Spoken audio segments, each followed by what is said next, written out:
Since October 2016, there has been EU legislation to make sure that websites of a public sector or public body became accessible.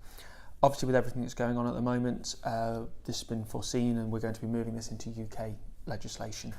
We're currently in a consultancy period, so there are a lot of bodies being invited in to go through roundtable discussions to make sure that we can bring this forward. And the idea is to make sure this becomes UK law.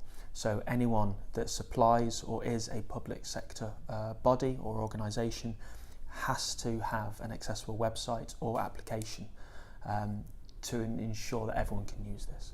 So when do the public sector websites need to start being compliant? Well, in my point of view, the website should be compliant now. You need to make sure that you have accessible websites. They have put some guidelines out, so if your website was created before September 2018, then you must be compliant by September 2020.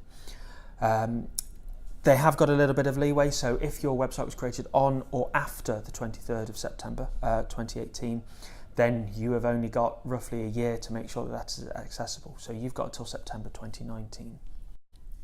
With regards to applications, regardless of device, they have to be compliant by June 2021. So really, there is no excuse for websites or applications not to be accessible. There is a warning, it has to happen.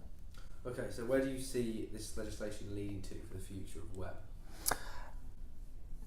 The legislation is a very good starting point. We do have the WCAG guidelines, the Web Content Accessibility Guidelines. They are out there at the moment, but people aren't really paying attention. We have seen websites that have been classed as accessible, but some basic checks, that doesn't happen. By bringing this into legislation, that this will mean that this has to happen. For me, the legislation in its current form is still a little bit weak.